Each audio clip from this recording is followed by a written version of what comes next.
Donc Jean-Louis Bidet, des ateliers Perrault, accompagné de Hank Silver, de l'atelier Démon. Bonjour à tous. Nous avons donné suite à des propos de Rémi qui est architecte charpentier. C'est difficile de passer après toi, Rémi. Tu es déjà bien rentré dans le sujet. Hank, donc de l'entreprise Démon. Alors, Loïc et Rémi Démon s'excusent de ne pas être là aujourd'hui parce que nous avons travaillé en groupement pour reconstruire le chœur Atelier Perrault et la nef dans le taillage et le levage pour partie par Atelier Démon. Donc, deux entreprises associées qui avons répondu sur ces deux marchés-là, nef et chœur que nous avons remportés.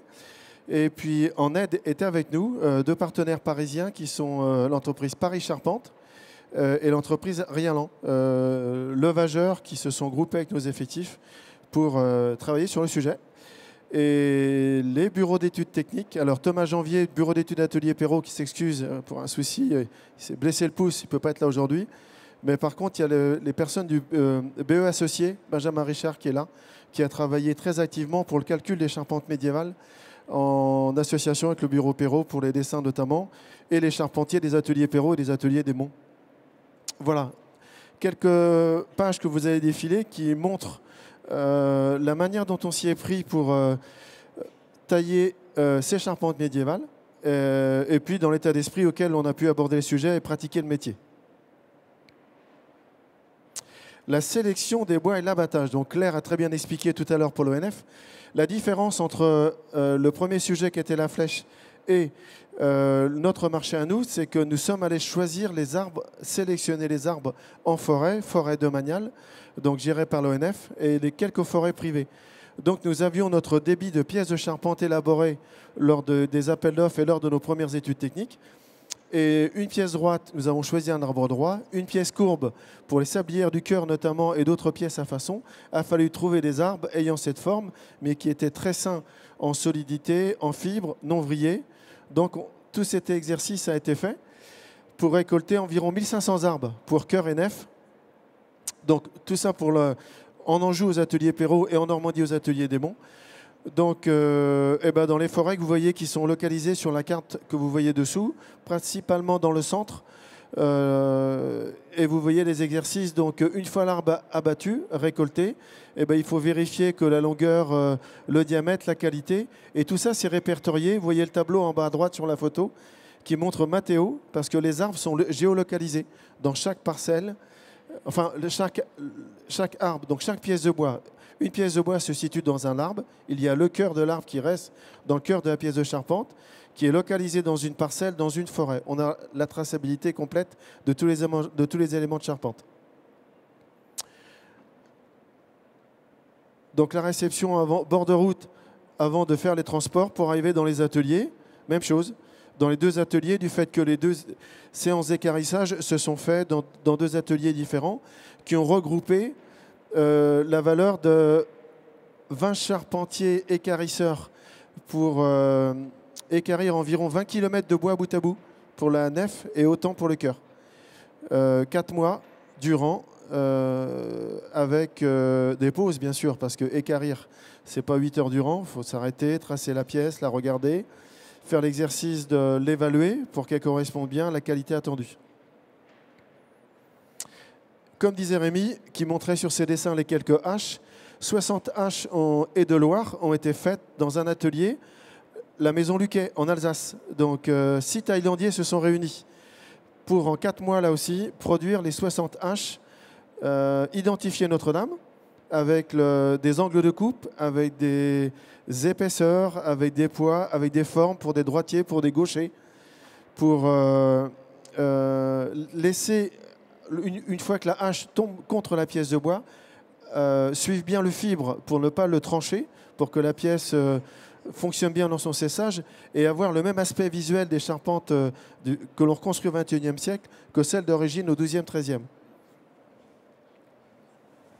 Et maintenant, vous voyez l'équarrissage. Alors, en bas à gauche, les bois n'ont pas... Une précision, les bois n'ont pas été équarris sur 4 faces. Ils ont été sciés sur 2 faces, les parties plutôt droites de l'arbre, et puis équarris sur 2 faces à la hache en suivant le fil du bois. Donc vous voyez à gauche l'exercice fait à la hache par rapport à un trait, en laissant une petite surépaisseur. On voit le bois qui éclate. Et plus tard, à droite, vous voyez les photos avec la Deloire qui montre la netteté qu'apporte la Deloire en enlevant les quelques millimètres restants pour avoir des pièces d'équerre quand il faut qu'elles soient d'équerre ou en angle s'il faut un angle pour adapter l'assemblage qui viendra après coup. Donc une partie des équipes des Thaïlandiens en fin de journée, heureux de leur travail et en joie de faire cet exercice physique. Aucun blessé à déclarer, aucune coupure, quelques muscles fatigués, mais ça s'est bien passé au global. Il faut savoir que l'abattage des arbres, la récolte des arbres, comme les forestiers disent justement, ça s'est passé automne-hiver. La partie rentrée en atelier équarrissage hiver-printemps. Et ensuite, nous avons enchaîné sur le taillage en atelier. Les arbres ont tous juste eu le temps de se reposer à l'abri avant qu'ils viennent en atelier pour être mis sur ligne et le taillage. Le travail d'étude, j'en parlais à l'instant avec les bureaux. 850 ans ont montré que la charpente tenait. Rémi l'a rappelé. Donc le dessin et la charpente d'origine sans éléments métalliques ajoutés, quelques assemblages renforcés ponctuellement avec des embrèvements, des ergots, le tout chevillé. 12 mois d'études pendant les travaux d'équarrissage de recherche des bois en forêt. Les études techniques se sont établies avec des calculs. 25 modèles de calcul tridimensionnels, 1300 plans techniques, 500 plans fiches de taille. Alors c'est des chiffres assez importants mais proportionnés à l'ouvrage à accomplir. 50 prototypes pour conception et assemblage. Et 3000 chevilles faites à la main en chaîne par la même personne pendant 4 mois aussi. Tout est série de 4 mois. Donc faites à la main au diamètre correspondant pour occuper le trou percé. Vous voyez le bureau d'études avec les plans en cours de réalisation. Une photo de la charpente avant. Donc là, on est dans la nef, en bas à droite. 39 mètres de long, 14 mètres de largeur. 1000 pièces de charpente pour la nef. Le cœur, dimension un petit peu réduite. Donc 860 pièces, quelques-unes de moins. La plus grosse pièce, équarrie, dans le cœur, c'est 29 de largeur, 48 cm de hauteur, avec une forme, elle n'est pas droite. Elle a une forme pour correspondre à la pièce d'origine. Et dans la nef, c'est 29 cm par 33 cm. Pour constituer l'ensemble des fermes principales, des supports en console, des lignes de sablières, des fermes chevrons. Aucune pièce n'est de même section, approchante au millimètre près. Les formes régulières pour que la toiture soit relativement plane. Sinon, l'exercice a été à travers les ortho-images existaient, les relevés que Rémi et Cédric ont pu faire pendant de longs mois sous la charpente, caractériser chaque assemblage dans un nef et le cœur et les reproduire dans l'exercice de la même manière lors de la reconstruction. Le travail de mise sur ligne, après l'équarrissage des bois, les fibres se sont légèrement resserrées, on voit, les faces de bois sont relativement plates. Vous avez le cœur lors de sa mise sur ligne, vous avez des éléments, des lignes de lierne en fait, qu'on retrouve un petit peu plus haut, et les assemblages. Ça vaut pour la nef et pour le cœur, ces éléments-là qui vont passer à plat d'abord lors de la remise sur ligne avant d'être percés et rechevillés. Et à gauche, vous avez les lignes de sablière avec le léger ergot qui permet de recevoir les blochets pour accueillir l'ensemble des fermes chevrons. Les épures battues au sol, on respecte l'art du trait dans cet endroit-là, échelle 1, donc pour les mises sur ligne et les élévations qui viendront après coup. On revient en arrière, là c'est la mise sur ligne de l'ensemble des liernes. Et puis le piquage, les bois superposés un à un. Alors la petite étiquette que vous remarquez en bout des pièces blanches avec le marquage, il a été mis lorsque l'arbre a été choisi en forêt. Donc cette étiquette nous suit et permet d'identifier la pièce du début de l'arbre debout jusqu'à sa sortie juste avant le taillage et la fabrication de l'assemblage. Les techniques avec le fil à plomb, les bois superposés, en fonction des dévers de pièces, les lignages, les contre-jaugeages, tout est établi pour que sur chaque ferme, il y a une ligne d'axe qui correspond à chaque repère d'assemblage dans son milieu et qui donne le même plan à la ferme. Quelques rendez-vous de chantier organisés. Il y en a eu beaucoup dans les ateliers. Un travail de collaboration très étroit entre l'équipe de maîtrise d'œuvre, l'équipe de maîtrise d'ouvrage et l'ensemble des équipes de charpente. On voit de nouveau des ouvrages d'atelier. La mise dedans, après le taillage qui a suivi le piquage. Donc, essayer pour que s'assurer que tout fonctionne bien et préparer les perçages des chevilles. Alors bien sûr, on a l'aide du palan pour guider les pièces parce qu'elles sont relativement lourdes, et ce qui permet de faire des positionnements très justes. Le levage à blanc en atelier, en l'occurrence c'est le cœur, la nef c'est la même chose, c'est le même exercice pour s'assurer que tout soit bien en place, qu'on soit bon sur l'épure, qu'on montre le bel ouvrage aussi, parce que la charpente elle est visible ici comme elle ne l'est plus maintenant, en pleine lumière en tout cas. Et puis, ce qui permet, le bois étant assemblé, il commence son séchage progressivement en œuvre. Tonon mortaise, il peut y avoir des resserrages, des réductions qui se font lentement, mais toutes les pièces se tiennent les unes dans les autres. Aucune n'est libre. Et ensuite, une fois que le démontage se fera pièce par pièce, pour aller à Paris et se monter sur la cathédrale, ce sera les éléments, on les démonte au dernier moment pour ne pas qu'ils soient libres justement pendant la phase de séchage, sachant que cette période était l'été, été-automne assez plutôt sec et plutôt chaud en 2023. Le levage à blanc. Des vues intérieures. Vous voyez les carissages en haut à droite, les traces de hache laissées. Eh bien, en fait, on les devine. On voit la trace de la main de l'écarisseur du charpentier laissée avec son outil dans son prolongement. Vous voyez les lignes d'axe. Ici, c'est un chevillage avec des éléments métalliques parce que c'est provisoire. Les chevilles bois viendront en situation définitive après. Et on retrouve la blondeur du bois après sa légère coloration due à son exposition au soleil. Le levage sur site.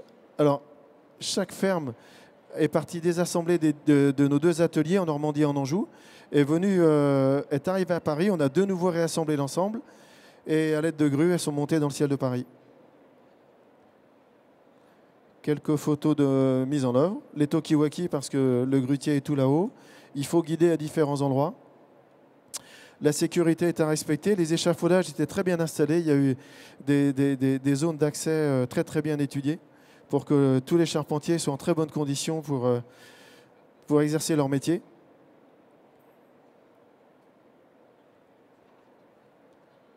Et la flèche se monte en même temps. Comme Philippe Josse rappelait tout à l'heure, les 2 ans de chantier pendant cette période-là, les charpentiers de la nef, les charpentiers du cœur, les charpentiers de la flèche, tous ensemble. La pose du bouquet en janvier 2024, les dernières chevilles mises en œuvre.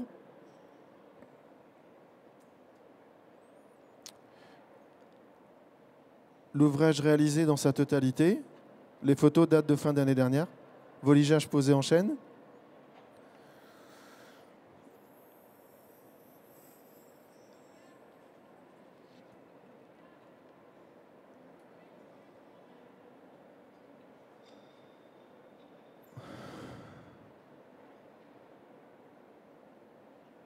Voilà, je vais passer la parole à Hank qui va nous parler de l'état d'esprit et la manière dont on a vécu tout ça ensemble.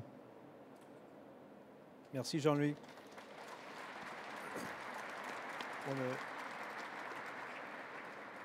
Du coup, ce chantier était sans doute l'expérience de ma vie. Recréer un bijou de la charpente médiévale, travailler en hauteur sous le regard des gargouilles et chimères, c'était une expérience indescriptible. Mais il y a aussi 2 choses qui m'ont marqué, surtout, comme déjà évoqué par les autres, c'était l'expérience humaine et le travail en équipe. On peut dire sans exagération que grâce à ces chantiers, la ville de Paris a retrouvé sa belle ligne d'horizon, mais nous, on a aussi retrouvé toute une famille. Et deuxième chose, malgré la perte du patrimoine, cet incendie, c'était pour moi aussi un cadeau. Parce que tu vois, ça nous permet de réunir des artisans et compagnons qui sont habituellement cachés dans leurs ateliers et surtout remettre en valeur les métiers peu valorisés et même peu reconnus. Et encore plus important, grâce à cet incendie, on a également inspiré les prochaines générations des artisans. Merci.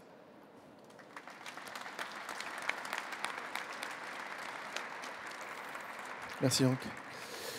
Voilà en quelques images, quelques mots, le parcours de ces charpentes. Quelques photos suivent après parce qu'on s'est arrêté à des dates assez marquantes pendant ces 1 an et demi de construction pour marquer des événements, pour partager Notre-Dame au sein de nos ateliers, aux visiteurs qui venaient. Et puis, on a organisé quelques voyages aussi, loin de nos bases. Nous avons établi 4 haches, toute une série de haches que l'on a fait faire pour le chantier. Et 4 haches, donc l'outil, un des outils qui a été le plus utilisé, qui remonte au 12e, 13e pour acquérir les bois. 4 haches ont été offertes, une au président de la République Emmanuel Macron, le général Jean-Louis Georgelin quand il était venu nous voir à Saint-Laurent-de-la-Plaine, Rémi Fromont, l'architecte, qui est parti, Rémi. Il est peut-être pas bien loin. Il revient. Et puis le pape François, nous sommes allés nous avons été reçus en audience et avec les apprentis de l'entreprise. Nous avons fait un voyage pour remercier les apprentis qui se sont investis, et l'équipe de charpente qui a suivi. Et nous sommes allés lui offrir une hache. Donc il y a une hache de Notre-Dame au Vatican. En mai 2000, là c'est la photo du groupement. Donc en mai 2023, lors du levage à blanc, une partie de l'équipe de l'entreprise Démon, Loïc, Rémi, Hank, enfin quelques-uns sont là, l'établissement public, les architectes, Jean-Louis Georgelin, et les 2 haches dont je vous parlais, qui sont entre bonnes mains. Voilà. Donc c'était quelque part la réception de la charpente avant qu'elle prenne la direction de Paris. C'était une journée d'échange très riche, comme nous en avons eu beaucoup pendant toute la phase de chantier. Et ce qui a produit le résultat qu'on a tous sous les yeux aujourd'hui. Nous avons organisé une porte ouverte dans nos ateliers pour aussi, au sein de l'entreprise, marquer cet événement et le fêter. Pendant 3 jours, nous avons accueilli beaucoup de personnes sur des cycles de conférences pour montrer nos métiers, pas que la charpente, mais surtout la charpente, dont Notre-Dame. Voilà. Donc une partie de l'entreprise et puis quelques retraités, des conjoints, quelques amis qui sont sur cette photo qui va prendre de la valeur avec le temps qui va passer.